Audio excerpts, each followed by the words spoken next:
Pleased to meet you. This is Fixed and Folded, the knife review channel for the casual knife collector. I am Cody. My assistant Tommy is behind me by his cat tree. And today I'm going to be doing a review of the Will Tenet2.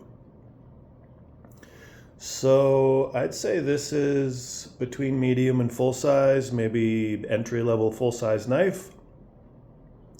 Very good knife. Especially for the money. In fact, I'm going to start by saying this might be one of the best value knives. This is one of the best value knives you can get in Canada. This is $49 on Blades Canada. For that you get D2 steel and thick G10 handles and very good build quality and a useful blade. So overall length, Steel Will claims this is a 3.5 inch blade and a 4.5 inch handle, which adds up to 8 inches. So let's see if they're lying. And they are lying. It's 7.8 inches total length, which makes me sad because in my brain, I don't want anything less than 8 inches, but this is a little bit less. So we got a usable blade length. Oh, yeah, that's where they're not. It's the blade length. It's not 3.5 inches. It is 3 and is it 3.25 inches or a little bit longer than that? It's a little bit longer than 3.25 inch total blade length. And then you get a handle length of 4.5 inches. Now I wear extra large gloves, and you can see that my hand has full purchase without gloves on the knife. When I wear gloves, it goes right to the back, so it is still usable to get full purchase wearing extra large gloves, but you can see there's not a lot of extra handle space poking out at the end. 3.5 inch finger width, 4 inches at the palm. And so yeah, this is the minimum size that I want to carry with myself on my person for a folding knife. So the blade shape is a really nice late clip point. You get some belly here. It's a high flat grind, just a little bit of unsharpened blade at the top there. You got a satin finish on this model, some black G10. You get another color option with a black wash D2 blade and some green G10. So this one looks more tactical, it's less reflective. The black wash coating is not very durable, so just if you're concerned about corrosion resistance with the D2, this is going to wear off pretty quickly. If you prefer this color more, just go with this. D2 is a semi-stainless, like 5 out of 10 stainlessness, so it will rust if you leave it wet for an extended period of time. But if you wipe it off after you're using it, in my experience, D2 won't rust if you keep it dry after use. And I'll keep going on about the general design of the knife. So you have, I'd say, a medium blade thickness and a thick handle. You've got G10 back spacer here with some blocky, ultimately comfortable handle slabs. You have a bit of an opening on one side to access the liner. It's jimped, but it's medium jimping and it's comfortable in the hand, and it is a good finger reference to feel where the liner is. The liner is pretty typical liner thickness. It's not a thick liner, benefit of that is it's easy to disengage. It's a relatively light tension, I'd say medium tension to disengage. And the liner lockup is great. It's just the liner completely goes over. You got 20% lockup. Build quality on the knives is identical. Both 20% liner lockup. Both of the blades come perfectly centered out of the box, which is really nice for 50 bucks Canadian. Got a satin finish on this one, and the texture is it's a fine texture. So if you got like light, medium, and heavy, the texture is light, but it is functional. This is not slippery. You do have some well-placed jimping on the blade. It's a medium jimp. It's sort of relatively thick. It's not as thin as a file jimping. It's a little bit thicker. And it's well-placed because the flipper tab extends as far as it does, and it's sort of on the thick side. I feel relatively confident in doing a choke up. And the jimping helps to stabilize the finger doing a choke up. See where my finger goes. Because there's also, just the way that it's designed, I feel like I can do a choke up. I like the look of the opposite side of the pivot. That color, it's like a bead blast. These are not satin, they're kind of bead blast color. As well as the bead blast color pocket clip.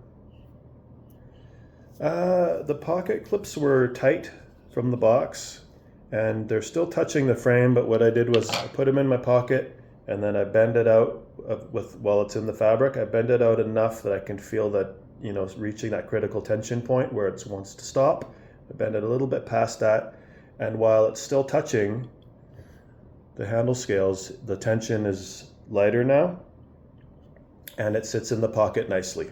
It's not too tight. So just an easy fix from the factory. Just bend it back a little bit if you want to be real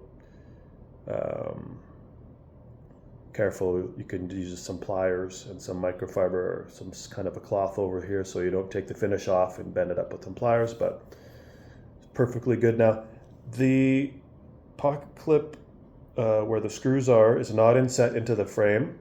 And the screws are a little bit rounded off. I haven't found it to be a problem snagging on my fabric of my pants. So the overall design of the pocket clip has been well implemented. You have a deep carry. It's not going to hide all the material. This is much is going to be showing from your pocket. And with the angular design at the end here, you can do some crushing with it. It's not a glass breaker, it's not sharp, but because this is blocky, you can do some attitude adjustment, although there's not a lot of space. I think if you have medium to large hands, you're going to have more real estate to use this as a crusher. Maybe like, crushing nuts and stuff like that. I guess if I choke up, then yeah, you can break some nuts with this, even with extra large hands. Action on the flipper, this runs on bearings. For this model is really nice. It's easy to actuate, not a lot of detent pressure. Nicely shaped flipper tab with some usable jimping here. That's, I'd say, because it's rounded off, it's kind of mild, but it does provide enough traction. You can both button push it and light switch it. So I'm gonna push button it here, which is more or less this motion.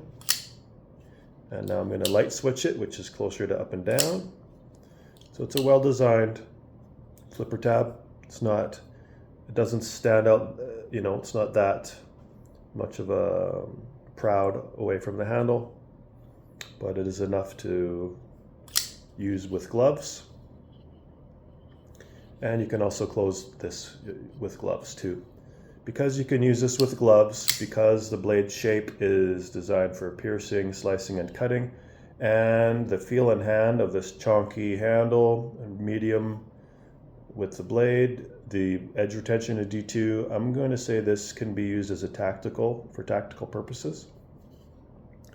Now, the main complaint that Aaron from Gideon Tactical has with the Tenet original knife, which is just a different blade shape. It's just a traditional drop point blade shape. This is really the only difference between the Tenet and the Tenet2. This has, to me, a more attractive clip point shape, for this late clip point, which reminds me of like the Demco Free Rein fixed blade knife. That's what this reminds me of for the blade shape. Aaron wasn't happy with how thin the liner is. He feels that for a robust, heavy-duty feeling pocket knife, the liner should be thicker. And yeah, I mean, this doesn't, because this is easy to release, it's a medium tension, maybe even a light tension. This is more of an EDC bit design as opposed to a tactical, professional, military and police design. But you know what? I still feel confident that this is not going to fail during piercing, slicing, and cutting. So for me, I still have confidence using this even with this liner that could be thicker. Of course, the thicker it is, it's going to be more robust, and it's also going to be more difficult to disengage because of the tension will be greater. But I'm fine with this as it is, being on the thin side of a liner, to still use this for heavy-duty tasks. You do get really nice purchase on the handle because it's thick and blocky. So yeah, really good design for multi-use. Of course, this is an EDC knife, everyday carry knife, that you can do up to heavy-duty use with. Now, D2 is not the most tough. It's not the toughest steel unless you get up to like a CPM D2, which improves the toughness. But you get really nice edge retention for a tool steel. And then, of course, it's a semi-stainless, so it's not a stainless steel. Just wipe it off after use, and I've never had any rust on my D2 blades. It's a good budget steel. It's equivalent in value for as a Sandvik 14C28 steel, which has different properties. It's got less edge retention, much higher toughness, and it's a stainless. So, but because this has really nice edge retention, semi-stainless, I consider them to be equal quality budget blade steels, just different properties. So if I see a budget blade that has Sandvik 14C28N or D2, then I'm happy to purchase either one for an EDC use or tactical blade use. So let's go with the weight on here. You do have some milled out steel liners. I don't know if you can see, might not be able to see with the light here, but trust me, there is some rectangles milled out on both sides to reduce the weight. But because you got your solid G10 backspacer, thick handles of G10, this is heavy for its size. You have a weight of 4.6 ounces, which is between medium and heavy in my subjective weight tests, or my subjective weight classification. It actually feels heavier than it weighs. If that makes any sense. It's 4.6. I was expecting it to be more closer to 5 ounces. Now, differences between the two color options. Let's see if this weighs a little bit more because of the coating.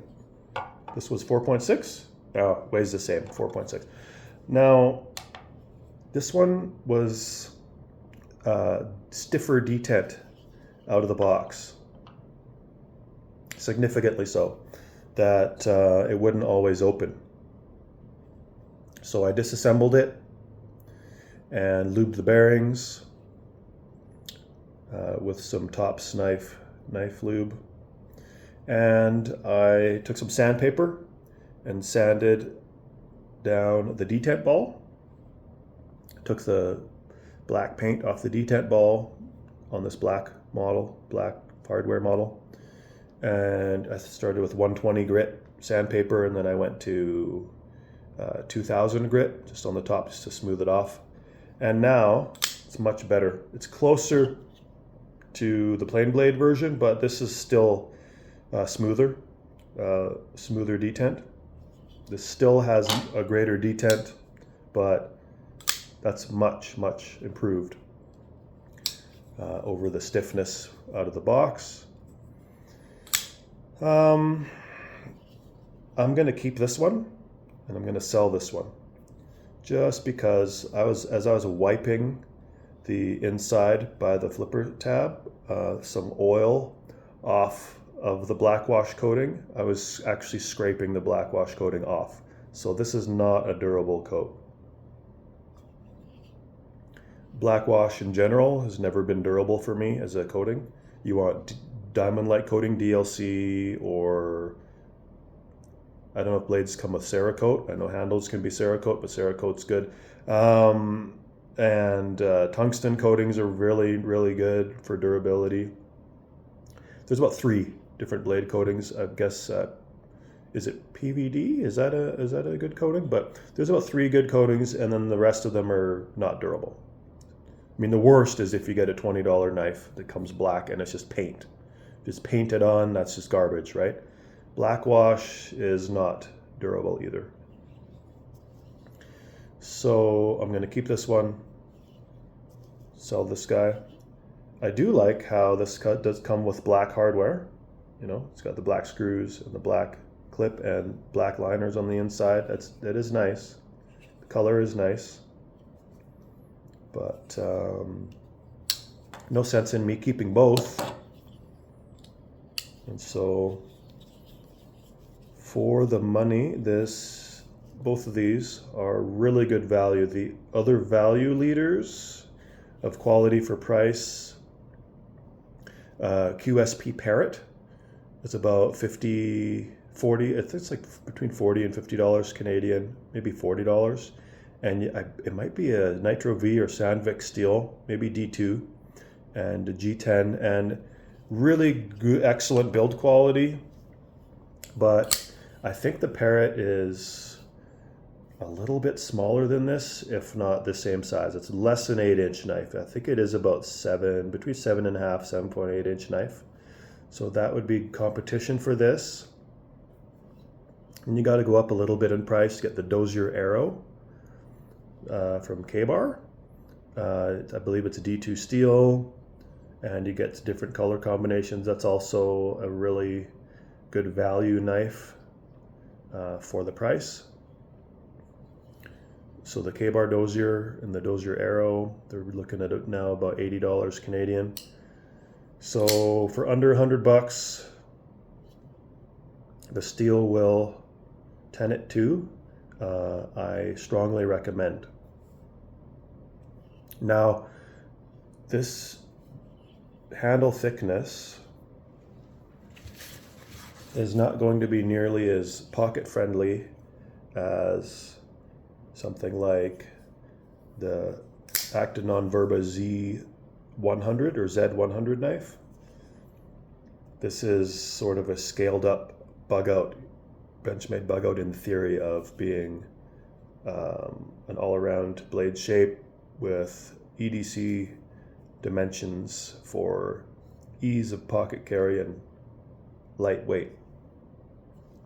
But the trade-off is this feels really secure in the hand. You can get a lot of torque on it. You can get a full purchase. You can grip really hard on this, and it's comfortable.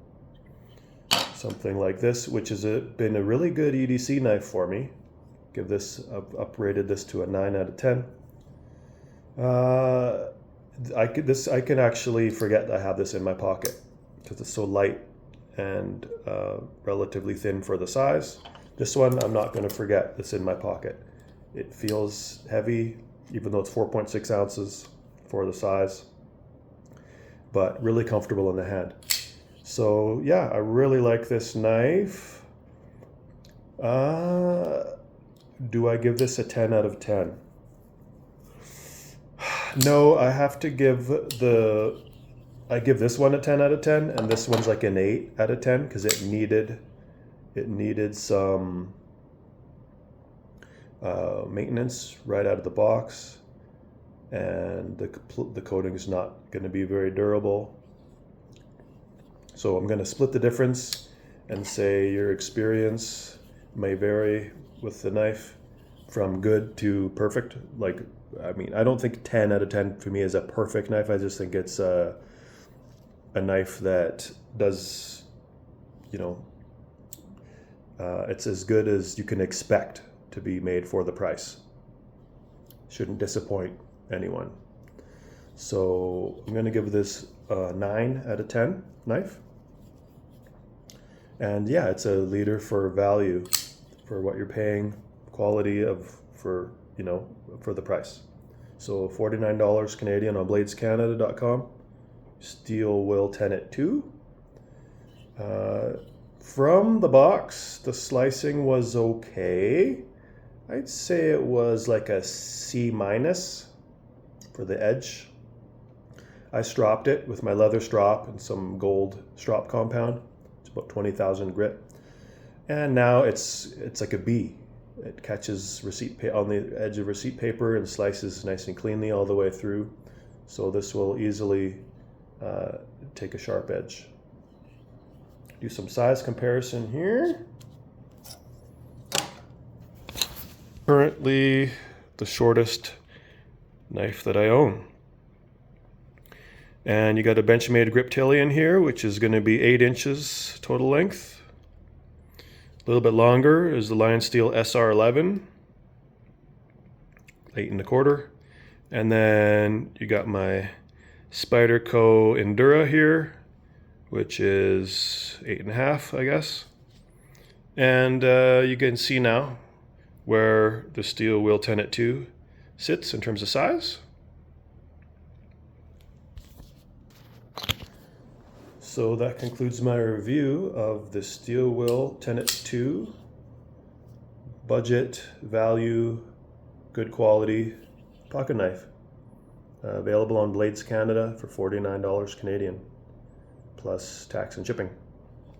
Yeah, hope you all have a good day, and I'll have some more knife reviews coming for you next Friday. All right, take care.